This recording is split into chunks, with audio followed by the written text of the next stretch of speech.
बिस्मिल्लाहिर्रहमानिर्रहीम programme issue day में मैं हूं साजिद शाह। नाज़रीन, आज हमारे साथ ऐसी शख्सियत मौजूद हैं जिनका ताल्लुक़ रावलपिंडी बार एसोसिएशन से है, जिन्होंने रावलपिंडी बार एसोसिएशन में ओहदा होते हुए और किसी ओहदे के बग़ैर भी जो खिदमात सरअंजाम दी पिंडी बार के लिए, अदरवाइज़ वकला के लिए, वो यकीनन काबिल सताइश हैं। हम बात कर रहे हैं साबिक मेंबर पंजाब बार काउंसिल, साबिक सदर Lahore high court Rawalpindi bench, Syed Zulfiqar Abbas Naqvi, advocate, supreme court of Pakistan. अस्सलाम वालेकुम सर, आपको वेलकम कहेंगे सर। बड़ी मेहरबानी। सर, आपने जो बार के लिए खिदमत की, इस पे बात करने से पहले मैं चाहूँगा थोड़ा सा हमें बैकग्राउंड बताइएगा कि आपने इस वकालत के प्रोफेशन को ज्वाइन किया तो क्या आपकी इंस्पिरेशन थी, फैमिली में कोई था, या किस वजूहत की बिना पर आपको ज्वाइन हुआ? बिस्मिल्लाहिर्रहमानिर्रहीम। बेसिकली जब मैंने वकालत की तो मेरे वालिद साहब को बहुत शौक़ था कि मैं वकील बनूं। दूसरी बात जो मेरे जहन में थी वो ये थी कि मैं एक ऐसे खुददार प्रोफेशन को चुन रहा हूँ जिसके अंदर जाके आदमी लोगों की मदद भी करता है, उनकी परेशानियों को शेयर भी करता है, और साथ साथ जो है वो एक ऐसा प्रोफेशन है जो इंसान को खुददारी भी देता है। आपने देखा कि वो प्रोफेशन है जिसमें आप पहले दिन से आके शुरू करते हैं वकालत और अल्लाह। दूसरी बात मेरे जहन में थी कि मुझे खुदा की ज़ात पे कामिल यकीन था कि वो राज़िक और रज़ाक है, मैंने मेहनत करनी है और अल्लाह ने मुझे रिज़्क़ देना। आपकी फैमिली में और भी लॉयर्स थे जिनसे इंस्पिरेशन थी, सीखा आपने, या आपने खुद से ये सारी चीज़ें जनरेट की? मैंने वैसे मेरे ब्रदर लॉ थे इस प्रोफेशन में, लेकिन मैंने जब ये ज्वाइन किया तो मैं मलक रबनवाज नून साहब के चैम्बर को ज्वाइन किया, जो एक बहुत ज़बरदस्त किस्म के शख्सियत के मालिक थे और इसके अलावा प्रोफेशन में भी वेरी कॉम्पिटेंट। तो उनसे फिर मैंने जब ज्वाइन किया उन्हें और फिर उनसे सीखा और वो मेरी आइडियल पर्सनालिटी बने प्रोफेशन के अंदर। अच्छा सर, आपने वकालत में एक नाम बनाया, माशाल्लाह आप सुप्रीम कोर्ट के वकील हैं, आपने पंजाब बार काउंसिल के मेंबर की हैसियत से खिदमत सर अंजाम दी, Lahore high court Rawalpindi bench के भी सदर रहे। तो ये सियासत और प्रोफेशन ये कैसे मैनेज हुआ? क्या एक दूसरे को डिस्टर्ब नहीं करती ये चीज़ें? देखिए, मैं आपको एक छोटी सी बात बता दूँ कि ये जो सियासत है, बार पॉलिटिक्स है, ये पार्ट ऑफ प्रोफेशन है, पार्ट ऑफ एडवोकेसी मैं समझता हूँ। मैंने पहले 18 साल वकालत की और कहीं इधर उधर नहीं देखा किसी सियासत, उसमें सिर्फ अपने प्रोफेशन पे तवज्जो मरकूज़ की। 18 साल के बाद जब मैंने पहली दफ़ा इलेक्शन लड़ा तो मैंने वो लूज़ किया। तो उस दिन मुझे पता चला कि लाइफ स्टाइल वो नहीं है जो लोग समझते हैं, पसंद करते हैं, बल्कि मैंने जो लाइफ स्टाइल किया हुआ लोगों को वो नहीं पसंद आ रहा था। तो मैंने फिर अपने आप को चेंज किया। फिर खुदा का शुक्र है मैं पहले डिस्ट्रिक्ट बार का प्रेसिडेंट बना, फिर मैं हाई कोर्ट का प्रेसिडेंट बना, फिर मैं मेंबर पंजाब बार काउंसिल रहा। तो कहने का मकसद ये कि ये बार पॉलिटिक्स जो है, एक तो मैं समझता हूँ प्रोफेशन का हिस्सा है, नंबर 1।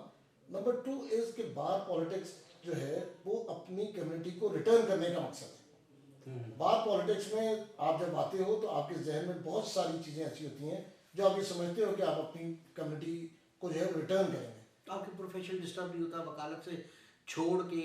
जो कंपेन का आजकल ट्रेंड चल रहा है कि आपने जाना है चैम्बर टू चैम्बर, घरों में जाना है और खाने खिलाने, और एक सिलसिला है और एक ह्यूज अमाउंट भी इसमें जो है वो इन्वेस्ट हो रही है इलेक्शंस के अंदर, तो डिस्टर्बेंस नहीं शाह साहब, आप यकीन करें, इस दफ़ा मैंने तैयार किया हुआ था और पिछली दफ़ा भी, लास्ट टाइम भी जब मैंने इलेक्शन लड़ा तो अब 20 डेज़ की मेरी कंपेन थी और उस 20 डेज़ के अंदर मुझे लोगों ने ऑनर किया और मैं लास्ट 2014 वाला इलेक्शन जो है जीता। जी, वो तो रिकॉर्ड का उस टाइम भी मैंने ऐसा बन किया। हाँ, मेरा तरीका ये है कि मैं सदा अपना रवैया एक जैसा रखता हूँ। मैं ये समझता हूँ कि इंसान का रिस्क कुशादा ही जब होता है जब उसका दस्तरखान कुशादा हो। तो ये रूटीन में मेरी एक नेचर चीज़ है ना। जो चीज़ मैं पूछना चाह रहा था कि मेरे ही प्रोग्राम में एक प्रेसिडेंट साहब आए पिंडी बार से ही, उन्होंने ये मुझसे otherwise of the year discuss किया कि 20 से 25 लाख डिस्ट्रिक्ट बार रावलपिंडी के इलेक्शन में मेरा एक्सपेंस हुआ है और हो जाता है इतना नॉर्मल। तो मैं ये जानना चाह रहा हूँ कि एक तो ये एक्सपेंस फिर पूरा कैसे होता है और ये इसके लगाने की वजह क्या, इसके फ़वाइद क्या होते हैं? नहीं, बेसिकली देखें, मैं आपको एक बात, अगर मैं 20 साल से पॉलिटिक्स में हूँ और मेरा एक ही रवैया है, मैं लोगों से मिलता जुलता हूँ, तो फिर मुझे एज सच रिक्वायरमेंट नहीं है। दूसरी बात आपकी बिल्कुल ठीक है कि एक आदमी है जो सिर्फ एक ख़ास वक्त के लिए उसने सियासत शुरू की और लोगों में पॉपुलर होना चाहता है, तो फिर एक उसका तरीका ये भी है फिर कि वो जो दूसरे तरीके access को हो अडॉप्ट जाता है। करना पड़ता है। आपने बात की कि पैसे पूरे, मैं नहीं समझता कि ये बार पॉलिटिक्स ऐसी है जिसमें कोई पैसे पूरे करने का सोच भी सकता हो। ठीक, हम ये समझते हैं कि जी जो बार पॉलिटिक्स में आते हैं उनका सबसे बड़ी बात ये होती है कि वो नॉर्मली जो है बहुत सारी चीज़ें महसूस कर रहे होते हैं बतौर वकील। जब परवरदिगार उन्हें मौका देता है तो उनके लिए बेहतर करने की कोशिश करते हैं। और इस हवाले से मैंने जब पहले दिन मैं बार का, डिस्ट्रिक्ट बार का प्रेसिडेंट इलेक्ट हुआ, तो मेरे जहन में बहुत सारी चीज़ें ऐसी थी जो मैं अपनी बार में ठीक करना चाहता था या बार में इंट्रोड्यूस करना चाहता था। खुदा का शुक्र है कि फिर मैंने उन्हीं बातों कोशिश के की। लाइन्स पे काम मैं किया। उसी तरफ आ रहा था। हमने देखा, हमने जो चीज़ ऑब्जर्व की है, वो क्ला ने ऑब्जर्व की है। आप जब जब अहम ओहदों पर अल्लाह ने आपको इज्जत दी, आप फायज रहे, आपने वर्किंग की सामने, और जब जब नहीं थे तब भी बार के अंदर लेक्चर्स का एहतमाम करना या किसी भी हवाले से वकला के ऊपर जब कोई मसाइल आते थे, किसी की इंसिडेंट में, किसी एक्सीडेंट में, इंसिडेंट की डेथ हो जानी या कुछ ऐसा हो जाना, तो आप फ्रंट पे होते थे। तो आपने लेक्चर्स का भी इत्माम किया, बहुत सारी चीज़ें की, लेकिन आपने वकला की अखलाकी तरबियत के हवाले से कोई काम किया? देखिए, बात यह है कि इंसान का काम है कोशिश करना। मैंने की तो मैं आज भी इस बात का एंटी वायलेंस समझा जाता हूँ। मैं वायलेंस को कभी वकीलों के हवाले से पसंद नहीं करता। और जब भी किसी यंगस्टर ने इस किस्म की बात की तो सबसे पहला शख्स मैं होता हूँ जो उसे कहता हूँ कि ये हमारे प्रोफेशन की शान के खिलाफ है। आपने इस किस्म का रवैया नहीं अडॉप्ट करना जिससे ये महसूस हो कि आप वकील नहीं, खुदा न खास्ता तो जो है वो और दीगर किसी मामले से ताल्लुक़ रखते हैं। देखिए, वकालत का जो पेशा है वो आप लोगों के साथ परेशानियाँ शेयर करते हैं, उसके बाद उनको सोल्यूशन बताते हैं। आपका तो लोग अमान समझे, आपके साथ बात करके अपने आप को जब आपके पास आए तो वो अपने आप को प्रोटेक्ट समझे, ना कि उनको ये ख्वाब हो कि हम पता नहीं ऐसे शख्स के पास जा रहे हैं, कल वो लड़ेगा झगड़ेगा ये। तो क्या इस वक्त बार एसोसिएशंस, बार काउंसिल्स अखलाकी तरबियत जो यंगस्टर्स आ रहे हैं उनके हवाले से कोई काम कर रही है? जब अखलाकी तरबियत हमारे यहाँ जब दौर था उस टाइम ये था कि प्रोफेशन जब हम ज्वाइन करते थे तो जो हमारे सीनियर्स होते थे जिनके चैम्बर को हम ज्वाइन करते थे वो एक पूरा की पूरी यूनिवर्सिटी होता था। वो आपको सिखाते थे इस बात के लिए, उनका तौर तरीका ये बताता था कि कामयाब वकील कैसे बनना है, उनका तौर तरीका ये बताता था कि लोगों के साथ बिहेव कैसे करना है, उनका तौर तरीका ये बताता था कि आप लोगों के साथ अपना जो मामलात हैं उसको कैसे रखना है। जब आप वो ये सारी चीज़ें देखते थे तो आपकी तरबियत ऑटोमेटिकली शुरू हो जाती थी और उस दिन के बाद से आपकी पहचान वो चैम्बर बन जाता था। जब भी कोई जज या कोई बात होती थी कहीं पे भी तो या वो ये कहते थे कि आप जिस चैम्बर से ताल्लुक़ रखते हैं उसका ये तरीका नहीं है, या आप ऐसा रवैया ही नहीं इख्तियार करते थे जिससे ये हो कि वो समझे कि ये चैम्बर की बेइज्जती को फील तो हमारा एक वो जो सीनियर का एक चैम्बर का इफेक्ट होता था वो बड़ा अहम होता था जिसकी बुनियाद एक तो क्या समझते क्यों नहीं आप? अब थोड़ी सी जो हुआ वो एकदम से आप सुन के हैरान होंगे कि 2010 से लेके 2020 तक 40,000 लॉयर्स नए एंटर हुए। अब 40,000 लॉयर्स एंटर होते हैं, उन्होंने चैम्बर्स को ज्वाइन करना है, तो क्या उन लोगों को चैम्बर्स में गुंजाइश बाकी थी जो तरबियत कहाँ समझा जाते थे? अब उसमें ये हुआ कि वो लोगों के पास भी लोग ज्वाइन करने लग गए जो अभी खुद तरबियत के मराइल अबूर कर रहे थे, तो उससे एक इन्हताज पैदा हुआ। और एक और तीसरी बात ये हुई कि हमारे जहन में एक नया काम शुरू हो गया जो वायलेंस के जहन में बात होगी। तीसरी मैं आपको बड़े अदब से कहूँगा हमारी जुडिशरी ने भी ऐसा रवैया अख्तियार किया कि लोग वायलेंस की तरफ चले गए। पिछले दिनों मैं बड़ा खुश हुआ इस बार जब चीफ जस्टिस साहब ने 2 साल की रिपोर्ट मांगी। मैं उनसे एक और रिक्वेस्ट आपके प्रोग्राम के तवज्जो से कहता हूँ कि आप हर केस को मंगाएं और उस केस को देखें कि क्या जुडिशल ऑफिसर की जाती तो नहीं थी, क्या वो जो फाइल है उसमें कोई ऐसा तो नहीं हो रहा था जो यंग लॉयर ये समझ रहा था कि वो मुझे हक देने के लिए तैयार हो गए। और मैं आपको वसूख से कह सकता हूँ कि 90% आपको ऐसे केस मिलेंगे जहाँ पे आप देखेंगे कि जुडिशल ऑफिसर्स या वो ऑर्डर या रवैया इस किस्म का था जो यंग लॉयर को ये करने, इस किस्म की हरकत करने में मजबूर कर देते हैं। आप समझते हैं जुडिशल ऑफिसर्स भी इसी मुआशरे का हिस्सा हैं और यहीं से होकर गए हैं, वो भी गलती कर सकते हैं। गलती मतलब ये सोचना चाहिए जुडिशरी को कुछ, चूंकि मुआशरे का हिस्सा है, बीइंग अ ह्यूमन बीइंग, कि वो गलती ऐसी हो सकती है उनसे भी, उनको भी चेकआउट करना चाहिए। लाजमी नहीं कहता वकला ही गलती है। साहब देखें, वकील मैं नहीं समझता कि उसका कोई दिमाग ख़राब नहीं है कि वो जाके अदालत में लड़ना शुरू करते हैं।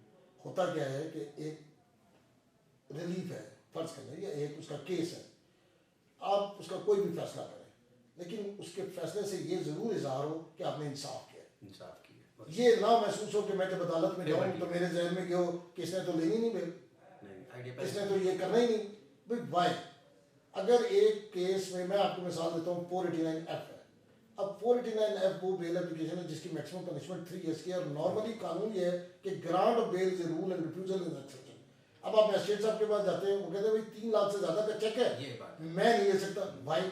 फिर जनाब आप जाते हैं एडिशनल सेशन जज के पास, वो कहता है जी 8 लाख का चेक है, 8 लाख से ज़्यादा मैं नहीं ले सकता, जबकि पनिशमेंट 1 करोड़ के चेक की भी उतनी ही है जो 1 लाख रुपए केस की है। देखना ये है कि क्या उसको कानून के मुताबिक जो है। अब उससे क्या फर्क नुकसान हो रहा है कि यंगस्टर में फ्रस्ट्रेशन बढ़ती जा रही है। देखिए ना, एक वकील फर्ज कर लो यंगस्टर को किया, मैजिस्ट्रेट से बेल रिजेक्ट हो गई, सेशन जज से बेल रिजेक्ट हो गई, तो अब हाई कोर्ट में तो वो सीनियर वकील को ढूंढेगा। तो अब वो जो यंगस्टर है उसको ये एक एहसास डेवलप होना शुरू हो गया कि देखेंगे मेरे से ब्रीच जा रहा है, जस्ट बिकॉज ऑफ दिस कि मेरा हक भी बनता था, ये बेल होनी भी चाहिए थी लेकिन नहीं दिया। तो मैं अपने अरबाब इक़्तिदार और जो जुडिशल हमारे चीफ जस्टिस साहब हैं उनसे कहूँगा कि काइंडली अगर एक बेल हाई कोर्ट ले रहा है 1 मिनट में, और आप कह रहे हो कि grant of bail is rule and exception, तो वो मैजिस्ट्रेट साहब क्यों रिजेक्ट कर रहे हैं? और अगर कोई ऐसा ऑर्डर है जिस ऑर्डर की बुनियाद पर आप ये समझे कि मैजिस्ट्रेट साहब ने ज्यादती की है, इनको काम रिलीफ देना चाहिए था और उन्होंने नहीं दिया, या नहीं देना चाहिए था दिया जाए, तो उनकी सर्विस बुक्स में ज़रूर एंट्री होनी चाहिए ताकि पता चले कि इसकी वो। और मैं आपको यकीन दिलाता हूँ कि अगर इस किस्म की बात हो जाए कचहरी के अंदर कोई वायलेंस नहीं होगी। बहुत खूबसूरत। लेकिन एक चीज़ और आपने अपने शुरू में भी बता दी, मैं वायलेंस के खिलाफ हूँ और बड़े खूबसूरत अंदाज से बता दी कि इस तरह वायलेंस होती है। लेकिन हम देखते हैं पंजाब बार काउंसिल के इलेक्शंस के बाद फैसलाबाद में बाकी कुछ स्टेशन के ऊपर फायरिंग्स हुई और कुछ ऐसी चीज़ें देखने में आई जिसे वायलेंस ही कहेंगे कि चूँकि एक लॉ है पाकिस्तान का कि उसके मुताबिक अभी एक जुर्म है, तो वो चीज़ें हुई। मैं दोबारा उसी तरफ आऊँगा कि जुडिशरी की बात की हद तक तो बिल्कुल ठीक है, चूँकि हम इस टाइम लॉयर्स को डिस्कस कर रहे हैं, तो क्या लॉयर्स की ऐसी कोई लाइसेंस, बिफोर लाइसेंस ट्रेनिंग, या ऐसा कोई बयानफी, ऐसा कोई हलफनामा, ऐसी कोई चीज़ उनसे कमिटमेंट लेनी नहीं चाहिए कि आपने ये नहीं करना, क्योंकि आप इस प्रोफेशन को ज्वाइन कर चुके हैं, अब आप पर्सनल कैपेसिटी में नहीं है, अब आप लॉयर कम्युनिटी का हिस्सा है। लेकिन तो कुछ ऐसा ही सबसे पहले मैं उस एक्ट को हाईली कंडेम करता हूँ, ये बिल्कुल तरीका सही नहीं था। इलेक्शन आप जीते थे वकीलों के रिप्रेजेंटेटिव के तौर पर, आप किसी मेले में या किसी जुलूस में या किसी उसके वो नहीं थे, तो लिहाजा वो तो एक्ट बिल्कुल ही है। दूसरी बात ये कि आपको पता है अभी बड़ा अनफॉर्चुनेट एस्पेक्ट हुआ कि जो साहब चेयरमैन एग्जीक्यूटिव रहे, लाइसेंस इशू कर रहे, लाइसेंसिंग अथॉरिटी थे, इशूइंग अथॉरिटी थे, उनकी अपनी ही जाली डिग्री निकले। लेकिन शाह साहब जो एक अनफॉर्चुनेट है वो ये कि उनकी डिग्री को वेरीफाई किया है पहले यूनिवर्सिटी ने सही करके, वो सुप्रीम कोर्ट के साथ उनका हाई नहीं आया था कि आपने गलत मिसगाइड किया नहीं, जो हाई चीफ जस्टिस साहब ने इस बात को बड़ा सीरियसली नोट लिया और वाइस चांसलर को अच्छी खासी उन्होंने झाड़ पूछ की कि बात यह है कि आपने किस बुनियाद पर ये असली डिक्लेयर करती थी। बात यह है कि सारा का सारा माशरा जो है वो इस टाइम एक ऐसे नितात पजीर हुआ है, इतना डीपली नीचे जा रहा है जिसकी बुनियाद पर जो है वो आप ऐसे एक्ट को देखते हैं। अब दूसरी बात ये कि ये आपको 5 to 6% लोग मिलेंगे। मैं आपको यकीन से कहता हूँ कि 90 to 95 लोग जो हैं लोग जो हैं जो हमारे प्रोफेशन के हैं, वो प्रोफेशन के लिए आते हैं और प्रोफेशन सीरियसली अपना काम करने के लिए अपना काम करते हैं। अनफॉर्चुनेट ये है कि ये 5% ने उन लोगों को यकमान बनाया 95, क्योंकि वो खामोश रहते हैं उनके सामने। अब जितना कुछ भी है वायलेंट जो तबका है उसके आगे जो ऐसे नॉन वायलेंट लोग हैं जो इस बात को नहीं पसंद करते, वो इस बात उनके सामने बोलते हैं। कमाल बनाया हो, बार एसोसिएशन कमजोर हो चुकी हैं, बार एसोसिएशन जमहूरियत है, देखिए ना कमजोर इसलिए हो चुकी है कि अगर आप आज बार उसमें इजलास करें बार रूम में तो 300 से 400 लोग की कैपेसिटी है, हालांकि बहुत बड़ा हॉल है, तो 4000 वकील यहाँ पे प्रैक्टिस कर रहे हैं, 400 लोग जो है अंदर है, जिनमें से 300 वो लोग हैं जिनके मुतालिक मैंने जिक्र किया। तो प्रॉब्लम ये नहीं है, प्रॉब्लम ये है कि हमें हाउस में रेजोल्यूशन नहीं हो पास हो पाती नहीं, रेजोल्यूशन तो पहली बात है वहाँ पे जो लोग मौजूद है, क्योंकि जो वो लोग जो सीरियस है प्रोफेशन में, उन्होंने फिर एक रवैया कबूतर की तरह आंखें बंद कर ली हैं और वो कहते हैं यार बस छोड़ दो, हम अपना काम कर रहे हैं, कोई भी आए कोई भी जाए। जैसा देखे ना अभी भी अगर आप वोट देखें तो 50% से कम वोट पोल होते हैं, ऐसे ही तो है। 50% लोग तो आ ही इंटरेस्ट रहा लेते हैं है, इस चीज़ को नहीं 50% के रिप्रेजेंटेटिव हैं। लेते। वो लोग हैं जो Majority वायलेंस जो को है, पसंद करते हैं या exactly, आवारागर्दी को या जो पसंद भी करते हैं या इस जिस तरह के जिस लोग तरह हैं भी जो भी मतलब हैं, जो भी आप बात चंद कर परसेंट रहे लोग हैं, आपको ठीक है। बट कहने का मकसद ये कि अगर हम इसको करना चाहते हैं कि हम प्रोफेशन में कोई जिद्दत लेकर आए, कोई बेहतरी लेकर आए, तो सब उन लोगों को मिलकर सब जोड़ के बैठना होगा जो प्रैक्टिकली बार के मामला में इन्वॉल्व है। इन्वॉल्व पाकिस्तान बार काउंसिल से लेके अपना पंजाब बार काउंसिल से लेके बार एसोसिएशन और वो लोग जो सीनियर्स जो 30 साल 35 साल से इस प्रोफेशन के अंदर है, उनके साथ बैठ के साथ जोड़ के हो, तो तब ये सोल्यूशन निकाला सोल्यूशन निकला जाए। जाए। एक चीज़ छोटी सी होता है क्या सिमरन, मैं पूछना चाहूँगा, वकला के हवाले से बार बार जुडिशरी की तरफ से भी कहा जा रहा है, अदरवाइज बार काउंसिल खुद भी एक्टिव है डिग्रियों के हवाले से, यहीं से एलिवेट हो रही है जजेस। तो आप क्या समझते हैं, इन फैसले कर चुके हैं और मजीद गलत फैसले होने का भी खदशा है, ऐसे लोग जो एलिजिबल नहीं थे जिनकी डिग्रियाँ को, तो क्या सुप्रीम कोर्ट को फर्स्ट ऑफ ऑल उनको नहीं रोकना चाहिए, उनके लिए कुछ सडन एक्शन नहीं होना चाहिए? सर मैं बड़ी माजरत के साथ आज अगर आप पेज जो है ना उसको नॉर्मलाइज कर देना अदला Extraordinary ना हो। आला दिया भी, तो ये मामला फिर वो लोग जाएंगे जो किसी जज्बे के साथ जा रहे हैं, जो कुछ करना चाहते हैं या अपना रोल कंट्रीब्यूट करना चाहते हैं। फिर जज्बे के ठीक साथ है। जाएंगे, फिर लालच में नहीं जाएंगे। फिर उनके लिए ये नहीं होगा कि जी मेरी लुक्रेटिव पोस्ट है, मुझे इतने पैसे मिल रहे हैं, इतनी तनख्वाह है, इतना सारा कुछ है। इसका सिर्फ वाइड सोल्यूशन ये है कि आप नॉर्मलाइज करें, क्योंकि जो देखिए एलिवेशन है, अपॉइंटमेंट नहीं है, Appointment नहीं है। एलिवेशन है for honour, for contributing towards your nation. हम बचपन में सुनते थे जब हमने वकालत शुरू की कि बहुत सीनियर लॉयर्स को अदालतें चीफ जस्टिस बुलाते थे और काम में उनको कहते थे कि आपने बहुत काम कर लिया, अब इस इदारे की खिदमत करें, और वो करोड़ों रुपए की अपनी वकालत छोड़कर इस इदारे की खिदमत के लिए आ जाते थे। इस किस्म के जज्बे से लोग इस में आएंगे या उनको मौका मिलेगा तो फिर जाके ये निज़ाम ठीक है। ठीक है ना, जो बेसिक है कि जब आप एंटर हो किसी कोर्ट के अंदर तो आपको ये एहसास हो कि किसी जज के सामने आप पेश होने जा रहे हैं। दैट इज़ दी बेसिक जो बॉटम लाइन है वो होनी चाहिए। बहुत खूबसूरत अंदाज से नकवी साहब ने डिस्कस किया। रावलपिंडी में जुडिशल कम्प्लेक्स जब उसकी बुनियाद रखी गई, उस हवाले से जो चंद लोग सरफहरिस्त थे जिन्होंने काम किया, उसमें नकवी साहब का नाम है। उसके अलावा लॉयर्स हॉस्पिटल के हवाले से नकवी साहब ने बहुत सारा काम किया, जिस दौरान अपने किसी ओहदे पर फाइज रहे और जब नहीं भी रहे, उस हवाले से भी इन्होंने जो खिदमात सर अंजाम दी उसके हवाले से भी बात करेंगे। लॉयर्स हॉस्पिटल सर जहाँ पर पहुँच चुका है, पहले तो मुझे इस चीज़ पहुँचने से पहले मुझे एक चीज़ और बताइएगा, वाई लॉयर्स हॉस्पिटल, जो बाकी हॉस्पिटल्स हैं वहाँ पर क्यों नहीं इनको ये प्रमोट बड़ी करते हैं आपने लॉयर्स को? देखिए, मैंने आपको बताया जिस तरह के जो बात पॉलिटिक्स है ना, एक एहसास का नाम है। आप अपने कोलीग्स की खिदमत करने के लिए अपने आप को वक्फ करते हैं। शाह साहब हमारे बहुत बुजुर्ग मोहतरम मस्जिद में नमाज पढ़ रहे हैं और उनको हार्ट अटैक होता है, तो हमारे पास एंटीसिड की गोली नहीं होती और उनकी डेथ हो जाती है। तो मैं प्रेसिडेंट था तो मैंने ये सोचा कि कितनी बड़ी बेहिसी की बात है, ये हमारी कितना बड़ा जाती है कि हमारी पूरी कचहरी के अंदर एक हमारे पास गोली मौजूद नहीं थी जिससे हम अपने दोस्त को बचा सकते। और उसके बाद मैंने क्लिनिक की बुनियाद डाली और फिर आज तक क्लिनिक कचहरी के अंदर चल रही है जिसमें बेसिक हेल्थ फैसिलिटीज है।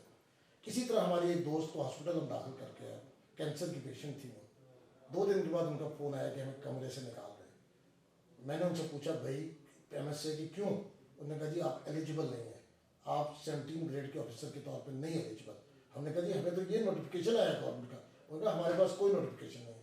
उस दिन हमने कहा कि हमारा अपना हॉस्पिटल होना चाहिए। ये बात नहीं, अगर यही काविशें की करके, जैसे अपने पहले जुडिशल कम्प्लेक्स वाले से मैंने बात की है, या लॉयर्स हॉस्पिटल के लिए आप काम कर रहे हैं, इवन गवर्नमेंट से आप लड़ जाते हैं लीगल इश्यूज़ के ऊपर, तो आप अगर ऑल ओवर द पाकिस्तान जो गवर्नमेंट का हॉस्पिटल्स है वहाँ पर ऐसी को कंसेशन, ऐसी को एलिजिबिलिटी क्राइटेरिया जैसे अभी आपने बयान किया, अगर ऐसा वहाँ पे हो जाए तो एक लॉयर हॉस्पिटल पिंडी में वकला को फ़ायदा होने के बजाय ऑल ओवर द पाकिस्तान तमाम वकला को अगर फ़ायदा होता है तो वो ज़्यादा बेहतर नहीं है उस वाले। ये देखें, पहले तो बात वो जो पहली बात का आपको जवाब दूँ कि यहाँ पाकिस्तान के अंदर हमारे कोई दोस्त इस तरह हार्ट अटैक हुआ इस्लामाबाद में जो फर्स्ट क्लास ट्रीटमेंट के इंटाइटल थे। जब वो मैं उनको देखने के लिए गया तो वो जिस तरह वहाँ पे मौजूद थे तो मैंने उनसे पूछा कि भाई आप तो फर्स्ट क्लास हो। उन्होंने कहा आप सोच नहीं सकते कितनी सिफारिशों से ये वार्ड मिला है, जगह, आप कमरे की बात करें। और मैंने अपनी आंखों से अपने एक दोस्त को हार्ट की उसमें मैंने स्ट्रेचर पे बाहर पड़े देखा गैलरी में, और जब मैंने उनसे पूछा कि इनको सीसीयू में क्यों है, तो उन्होंने कहा जी जगह ही कोई नहीं। ये देखें, ये एक था। दूसरी बात ये कि देखें लॉयर्स हॉस्पिटल में ख्वाजा शरीफ साहब अल्लाह उन्हें ज़िंदगी दे, chief justice Lahore high court रहे, जब मैंने उनसे अपनी बात सारी बताई और अपनी परेशानियां बताई तो उस अपने दोस्तों की, तो उनकी भी आंखों से आंसू निकल रहे थे और मेरी भी आंखों से निकल रहे थे। उन्होंने फिर हमें ये जगह दी। ये लोग, आप हमारा वकीलों का नेगेटिव चेहरा तो दिखाते हैं, आप कभी पॉजिटिव चेहरा भी हमारा दिखाएं कि देखें हम लोग खुद अपनी मदद के तहत अपनी कंट्रीब्यूशन से ये हॉस्पिटल बना रहे हैं। इसमें अभी तक हमें गवर्नमेंट ने कोई सपोर्ट नहीं की, अभी तक हमने किसी से पैसे नहीं लिए। हमारे दोस्तों ने ये फैसला किया कि नहीं, उस कौम की अल्लाह ने भी हालत नहीं बदली जिसको अपनी फिक्र ना हो हालत बदलेगा, और उस प्रिंसिपल को सामने रखते हुए वी हैव स्टार्टेड। उन्होंने हमें हाई कोर्ट ने जगह दी, ये पुराना ओल्ड सेशन हाउस था मेडिकल कॉम्प्लेक्स के लिए। हम 9 साल धक्के खाते रहे गवर्नमेंट के पीछे कि ये हॉस्पिटल बनाए। बेशक आप सारे लोगों के इलाके को लोगों को मेडिकल फैसिलिटीज दें, हमें इस बात पे एतराज़ नहीं। हमारा सिर्फ ख्वाहिश है कि जब लॉयर या उसकी फैमिली आए तो उसको ये ट्रीटमेंट एहसास हो कि उनका अपना हॉस्पिटल है। सारे के सारे डिपार्टमेंट, सारे के सारे इदारे अपने अस्पताल लेके बैठे हैं। एक वकील जो एक मुतवसत तबके के लोग भी हैं, नए आने वाले भी हैं, नौजवान भी हैं, बुजुर्ग भी हैं, क्या वजह है कि इनके लिए कोई ऐसी जगह मौजूद नहीं है जहाँ पे वो उनके बच्चे या वो खुद जो इलाज करा सके। ये रीज़न था जिसकी बुनियाद पे। और फिर लास्ट ईयर 2019 में मामून रशीद साहब आए और फिर राजा बशारत साहब, और उन्होंने अर्थ मेकिंग की। उसके बाद से हमने कंस्ट्रक्शन स्टार्ट की, और आप यकीन करें इंशाअल्लाह ताला अल्लाह ने हमें मौका दिया, परवरदिगार ने, तो पाकिस्तान का वाहिद लॉयर्स हॉस्पिटल होगा जो पूरे एटलीस्ट पंजाब के लॉयर्स के लिए एक ऐसी जगह होगी जिधर वो उनको ये तसल्ली होगी कि उनका बेहतरीन इलाज चेकअप हो सकता है। आखिरी चीज़ बता दीजिएगा, आपने इतना बड़ा प्रोजेक्ट स्टार्ट किया, तो क्या मैकेनिज्म रखा है इसकी जो इसके ऊपर जो अभी फ़िलहाल एक्सपेंस आ रहा है, गवर्नमेंट आप कह रहे हैं मदद नहीं कर रही, तो ये किस तरीके से इस पे एक्सपेंस आ रहा है और ये किस तरीके से चलेगा आगे? देखिए, मैं आपको एक छोटी सी बात दूँ कि मेरा ये बिलीव है, मेरा ये दिल कहता है कि हमने इब्तिदा की है और परवरदिगार हमें इस काबिल करेगा कि हम इसकी तकमील तक पहुँचेंगे।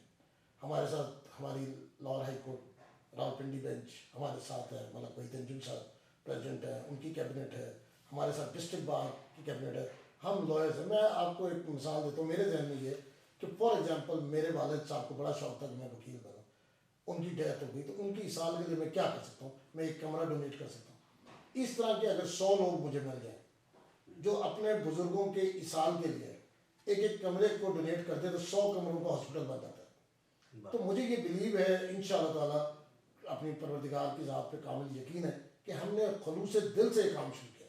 और ये देखिएगा आप इंशाअल्लाह ताला शाह साहब के नेक्स्ट इंटरव्यू से पहले इसकी कोई शक्ल निकलनी शुरू होगी। इंशाल्लाह हम दुआ गो हैं। बस आखिरी आपसे पैगाम देना चाहूँगा, जो यंगस्टर्स आ रहे हैं, यंग लॉयर्स आ रहे हैं, कुछ उनमें वायलेंस है, कुछ तरबियत की कमी है, कुछ आजकल स्कूलिंग ऐसी हो रही है, सोशल मीडिया है, कुछ पेरेंट्स तवज्जो नहीं दे रहे, वट आप क्या, तो उनको पैगाम क्या देना चाहेंगे यंगस्टर्स को कि किस तरह से अपने काम पे तवज्जो दें? मैं उनको 2 बातें कहना चाहूँगा कि देखिए बेटा, ये आपने प्रोफेशन जो ज्वाइन किया ये खुददार प्रोफेशन है। पहली बात ये कि सेल्फ रिस्पेक्ट का प्रोफेशन है, इसको मेंटेन रखें और खुदा की ज़ात पे कामिल यकीन रखें कि वो राज़िक रज़ा। अपने प्रोफेशन में आपने वकील बनना है, और वकील हमें अली नज़र में कायद आज़म मोहम्मद अली जिन्ना, अल्लामा इकबाल और बड़े बड़े लॉयर्स, और हमारे इधर पिंडी में बहुत अच्छे नाम, हमने उनको फॉलो करना है। आप कोई एक ऐसा वकील जिसको वकील के तौर पर रिकग्निशन मिली हो, उसकी हिस्ट्री उठा के देख लें, वो कभी वायलेंट नहीं रहा। हमारी वायलेंस से कोई ताल्लुक नहीं, हम दलील पे कायम बात करते हैं। हमारा जो भी एक्ट होगा वो दलील पर होगा, कानून के दायरे में होगा, रूल ऑफ लॉ के हम स्टूडेंट्स हैं। बहुत अच्छी, बहुत शुक्रिया, आपने कीमती टाइम दिया। जैसे अभी शुरू में हमारी बात है कि प्राइम टाइम था और आपने हमें ये टाइम दिया। जी नाज़रीन, बड़े खूबसूरत अंदाज से ये तमाम डिस्कशन हुई, और जिस तरह से नकवी साहब ने यंगस्टर्स को स्पेशली जो वायलेंट हो रहे हैं, वायलेंस की तरफ जा रहे हैं, उनको पैगाम दिया कि आपने पैसे कमाने वाली मशीन नहीं बनना इस प्रोफेशन में आके, बल्कि आपने खिदमत करनी है। वकील वो है जो किसी को आर्ग्यूमेंट से, दलील से खामोश कराए, वायलेंट नहीं होना। इसी पैगाम के साथ अगले प्रोग्राम में फिर मुलाकात होगी। आज के प्रोग्राम का वक्त ख़त्म। इजाज़त दीजिए। अल्लाह।